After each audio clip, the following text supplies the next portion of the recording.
Olá a todos, aqui João Ataíde, dia 22 de novembro de 2024, fazendo umas atualizações sobre algumas coisas da geopolítica que não tem algum tempo que eu não faço, da Rússia. Então, a questão do massacre em Gaza e dos bombardeios no Líbano, tudo tomando maior atenção, com razão, da mídia, da coisa internacional, e a Ucrânia ali tinha ficado meio por baixo, Mas, bom, aí resquentam de novo essa história, Bom, tem um avanço das forças russas, já tem algumas semanas, Um pouquinho em Kursk, mas aquele pedaço ali de Kursk, um pedaço continua ocupado, o território russo continua ocupado pela Ucrânia, o que é assintoso, tá? Do ponto de vista russo, Mas a Rússia parece estar avançando aí, lentamente, mas avançou nas regiões, digamos, onde começou a guerra originalmente, ali Donbass e tudo mais, Lembrando que, hoje eu estava escutando um cara que é correspondente lá no Donbass, russo, a guerra para aquele pessoal ali tem 11 anos, tá? São 8 anos de guerra civil ali, e vai dar 3 anos aí da intervenção russa, daqui a pouco, dá 3 anos da intervenção russa. Então está em torno de 11 anos a guerra, O pessoal já ficou durão lá há muito tempo, já enrijeceu, já sabe lidar, com várias das situações, Então, você tem várias coisas. Primeiro, Bom, vamos lá. O avanço das tropas russas é esperado. O esperado é que a Rússia massacrasse a Ucrânia. A Rússia, em princípio, ela sozinha diz que pode enfrentar a OTAN. A OTAN inteira. A qual a Ucrânia nem faz parte da OTAN. Embora seja totalmente auxiliada e armada pela OTAN, oficialmente ela faz parte.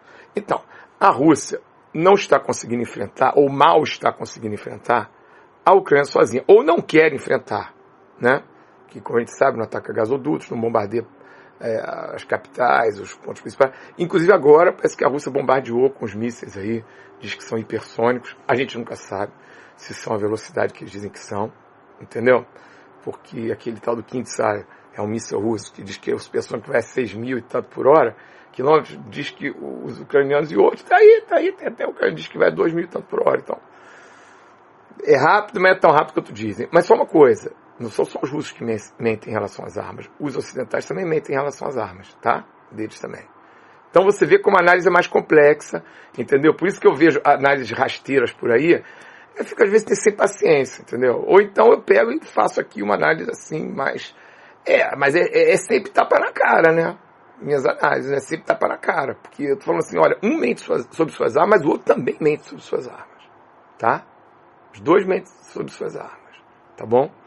Então, cabe a nós tentar ver qual é a arma que estão mentindo, ou então manter sempre um desconfiômetro, com essas armas. Vem cá, bomba de nêutrons, se lembra que tinha bomba de nêutrons? Que ia acabar com as pessoas, sem matar as pessoas, tudo que é vivo, sem destruir os prédios. Nunca ninguém mais nem falou, Nem falou, Ah, pois é, Tá vendo? E porque, pelo meu jeito, não colou a tal da bomba de nêutrons, Então, da mesma forma que eles dizem outras coisas que a gente não sabe se é, se não é. Agora, se você jogar uma bomba que tenha coisa tóxica, como é que é? Bomba química tóxica, assim, com envenenamento, isso aí mata as pessoas.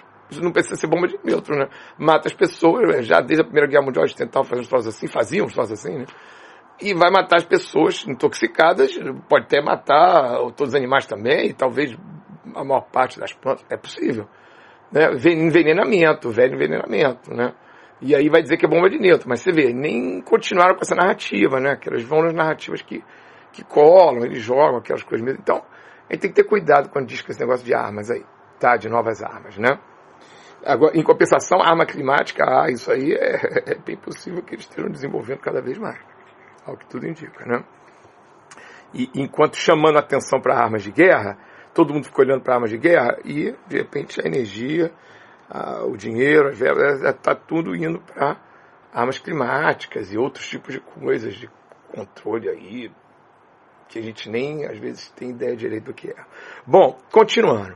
A Rússia tem obrigação de destruir a Ucrânia. Já devia ter destruído nos 2, 3 primeiros meses, tá? Então, mesmo que a Rússia venha a vencer a Ucrânia, ganhe, não sei o que, boa parte do território, assim, já estava perdendo, porque a Rússia tinha que ter destruído a Ucrânia em 2 meses, 3 meses. 3 meses, eu já acho muito, 3 meses. Era o máximo, 2 meses, 1 mês, assim, 2, e o resto só para eliminar os bolsões, assim, que sobraria, entendeu? Tá? Né? Então, e esse papo assim, a Rússia tem uma vantagem em relação à Ucrânia, né? Porque a Rússia invadiu mais território da Ucrânia, né? Vantagem. Olha, os alemães na Primeira Guerra Mundial, tudo bem que também teve armação na Primeira Guerra Mundial, né? Onde que não teve armação de banqueiro? Por que nessa daí não vai ter? Da Ucrânia e da Rússia não vai ter? Mas, bom, vamos falar ali do campo de batalha. Primeira Guerra Mundial. A Alemanha passou o tempo inteiro em vantagem em relação à França. O tempo inteiro. Muito mais em vantagem do que a Rússia em relação à Ucrânia. Por quê? Porque a Alemanha estava sempre a um passo de romper as barreiras francesas e com a ajuda dos ingleses também, que defendiam ali, romper e chegar e tomar Paris, como tomou Paris em 1870, 71, Guerra Franco-Prussiana, tá? Eles iam repetir isso aí, tá? Então, quer dizer, o avanço, assim, a vantagem alemã foi o tempo inteiro. A Primeira Guerra Mundial, naquele pedaço ali da Europa, foi uma vantagem constante para a Alemanha. Mesmo que ela perdia território, ela estava perdendo território dentro da França. Dentro da França, ou um pedacinho ali da Bélgica, né? Dentro da França, lá para dentro da França, não era fronteirinha ali com a França, não, é lá para dentro, tá? Aquelas batalhas Somme, Marne, aquilo é lá para dentro da França, é 100 quilômetros para dentro, é 150 quilômetros, é uma coisa assim, é para dentro, assim, tá? Não é ali na fronteirinha da Alemanha com a França, não, praticamente podemos dizer que não houve guerra de fronteira França e Alemanha, um pouquinho na Alsácia ali, só, que a Alsácia era alemã, tá? Um pouco só, tá?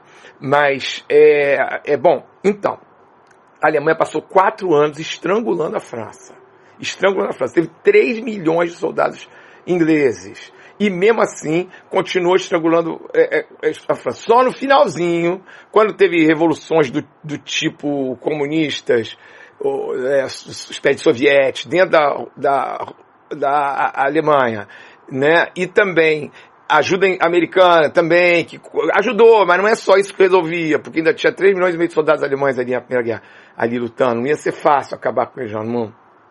Entendeu? Aí houve o armistício, que o governo alemão foi deposto, tá? E aí o novo governo pediu armistício. Então, a Alemanha passou o tempo inteiro em vantagem. A França sendo quase estrangulada. E no final das contas, a Alemanha perdeu a guerra. Então, a Rússia está numa vantagem muito menor do que a Alemanha estava na Primeira Guerra contra a França. Muito menor. Entendeu? Então, a Rússia tem obrigação de vencer. Os 3 anos e meio que ela está aí, né? Vai fazer 3 anos, 2 anos e meio que ela está aí, já é uma vergonha para a Rússia. Tem um pedaço do território russo ocupado, como Kursk, já é uma vergonha. Mesmo que eles venham a recuperar todo o território Kursk, só o fato de ter perdido já é uma vergonha. Entendeu? Para a Rússia. Lembrando que a guerra da União Soviética, na época do Stalin, contra a Finlândia, também. A Rússia, todo mundo fala assim, bom, a Finlândia vai ser esmagada em algumas semanas. Não foi. Tá? Então, a vitória moral foi para a Finlândia. Tá? Não estou torcendo nem para um nem para outro. Estou da Rússia ou da Ucrânia, né? Estou avaliando as coisas, entendeu? O pessoal do Fla-Flu, que acha que tem que torcer para um ou para outro, é porque não entendeu, né? Como é que tá os jogos dos globalistas, dos banqueiros, né? Para causar penúria, dor, morte, não é? Medo no mundo inteiro, tá? Tá bom? Então, a Rússia... E outra coisa, aí vem a Rússia dizendo, agora vamos mudar nossa coisa nuclear. Se atacarem a gente com tal coisa, a gente vai retaliar. Peraí. Aí porque a Inglaterra, os Estados Unidos autorizaram, né? Não sei se a França autorizou também, mas a Inglaterra e os Estados Unidos autorizaram a Ucrânia a utilizar uns novos mísseis deles aí, fabricados enviados também, né, para os Estados Unidos e pelo Reino Unido, para atacar a Rússia. Gente, Olha, tudo bem, é uma novidade, mas não é tanta novidade assim não. Ué, já tem, desde o finalzinho do ano passado, vai fazer um ano, de que a Rússia é bombardeada lá dentro. Não teve o BRICS em Kazan? Pois é, em Kazan já teve míssil, entendeu? Míssil que os ucranianos mandaram em Kazan, lá dentro da Rússia, depois de Moscou. Então não é grande novidade assim não. O Putin tem que reagir, né, para fazer aquele teatro dele, né. Agora, vem cá, como os analistas sérios falam, vem cá, não tem, a Rússia não tem nada que vai retaliar, que vai fazer terceira guerra. A Rússia já está invadida. Neste momento, um pedaço da Rússia está invadido. Míssil, já caiu míssil até os arredores de Moscou, entendeu? E não retaliou. Então, por que vai retaliar se outra coisa for feita? Meu amigo, não funciona assim. Se você é o fortão, valentão da turma, e batem em você durante 2 anos e meio, e você não faz nada, você é o valentão da turma mesmo? Vão fazer, é o valentão da turma, mas o cara é meio bunda mole, né? Então, é exatamente isso que é a Rússia. Não é exatamente o que a Rússia é que é para ser assim. Foi dito para o Putin agir assim. Entendeu? Então, que ameaça de terceira guerra mundial é essa? Isso é só para causar, assim, alguma coisa.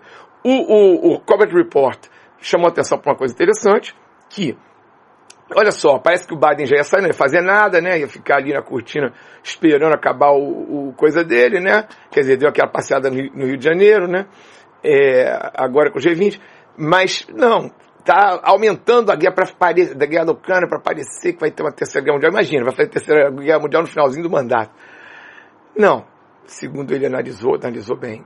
Isso aí é para que quando o Trump chegue, o Trump também não é flor que se chegue, mas é outro tipo de coisa ali dentro daqueles esquemas.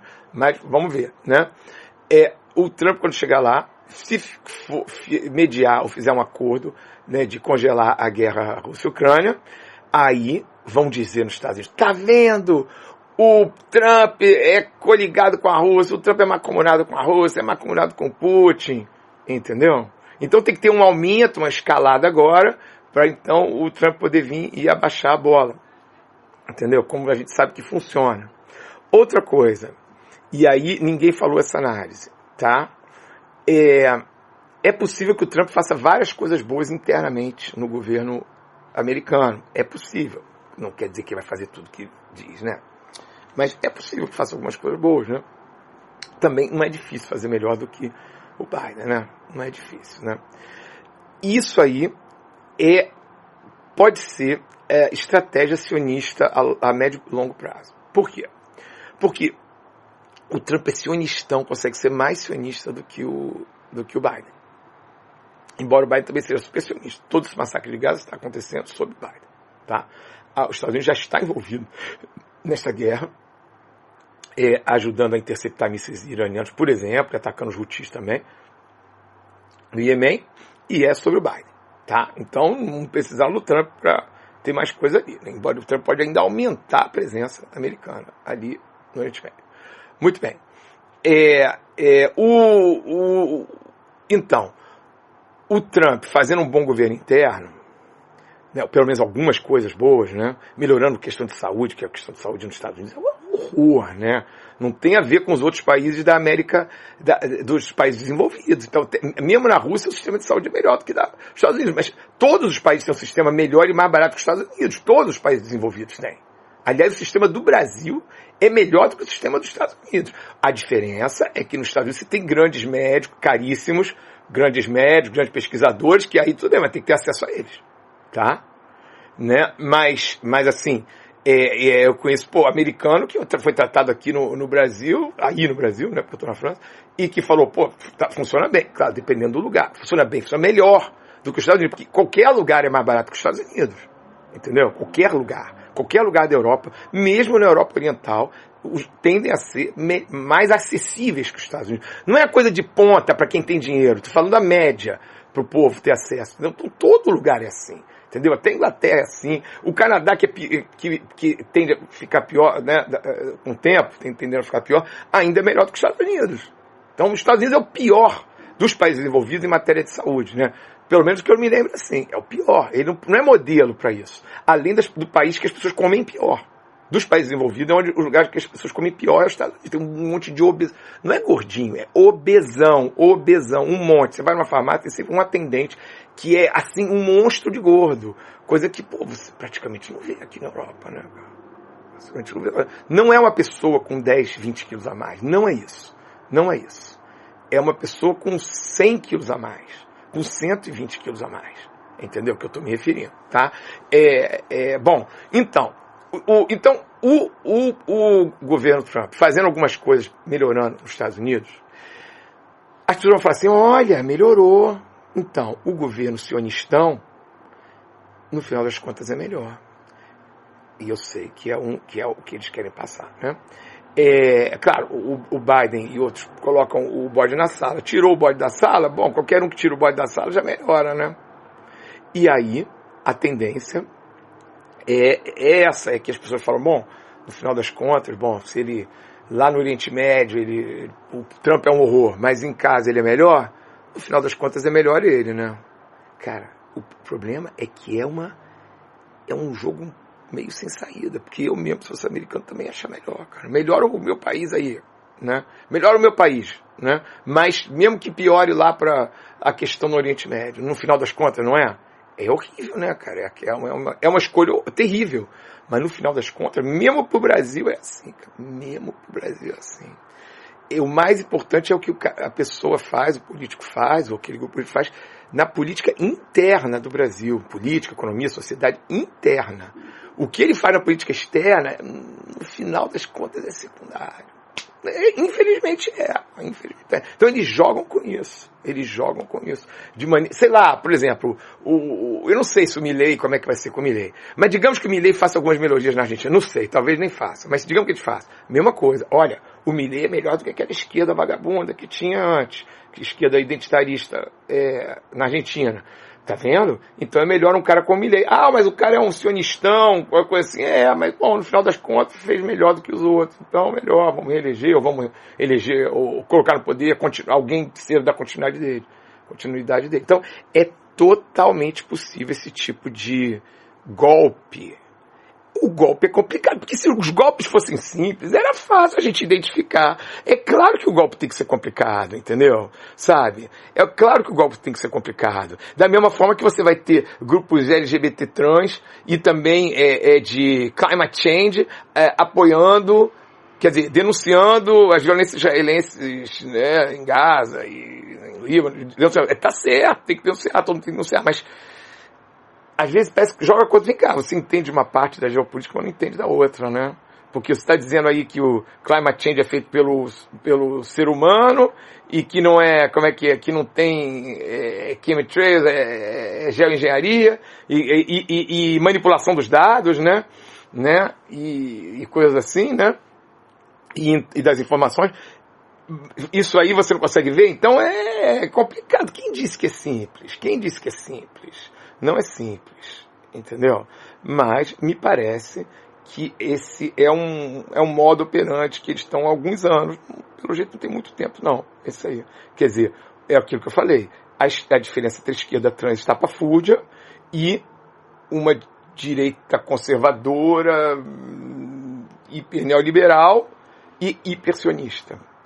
Que no final das contas, como a esquerda trans estapafúrdia é um troço horrível, ninguém consegue aguentar, além de tudo, tem essa esquerda, também tem a questão da violência, sabe que esse tipo de coisa, a Califórnia que é democrata, o cara pode roubar até $900, sabe uns absurdos assim, que não tem como ninguém ser a favor disso, né, cara? Aí você fala assim, não importa, se entrar um governador da Califórnia que seja sionistão, mas que resolva esse problema da violência da Califórnia, diminua, é melhor, não é? Se você está morando na Califórnia, então é mais ou menos assim.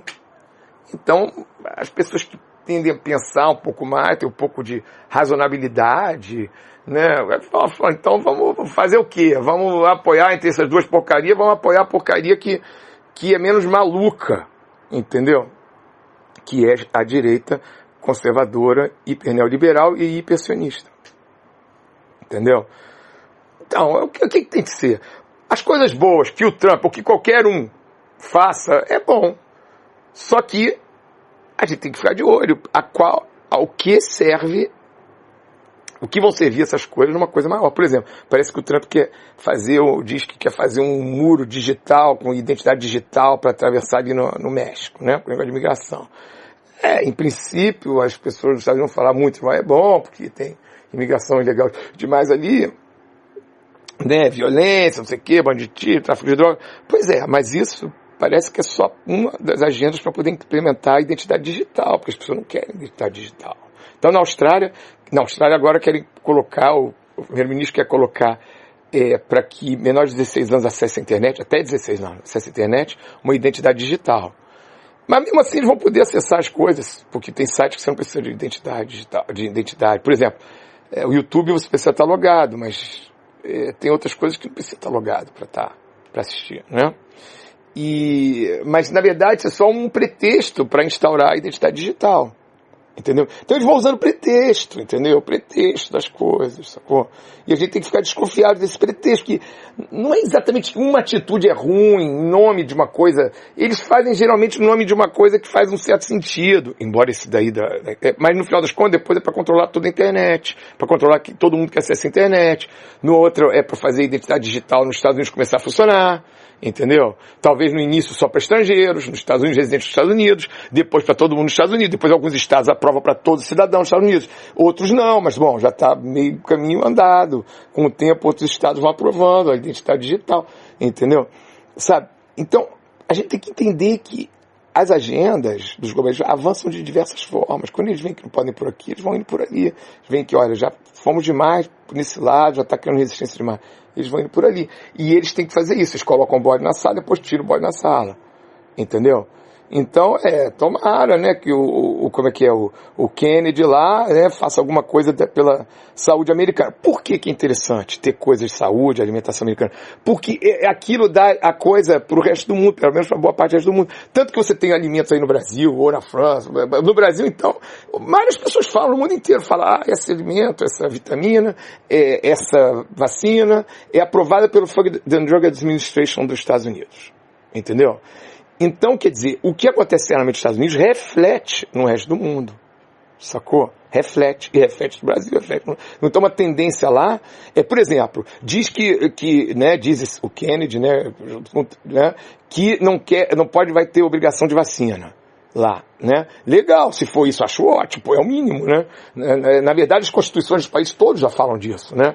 Essas coisas, né? Aí, bom, no Brasil, o pessoal que denuncia a questão das obrigatoriedades vacinais, vai ter um argumento mais, olha, os Estados Unidos está indo na outra direção, como é que o Brasil vai na direção da obrigatoriedade? Então, isso aí dá subsídios para boas lutas no resto do mundo, entendeu? Mas a gente tem que só pegar o que é bom ali, e não o esquemão sionistão ou outros esquemões que vão ter dentro e de controle digital, e moeda digital, essas coisas assim que podem acontecer e vir juntos, nos Estados Unidos ou em outras coisas.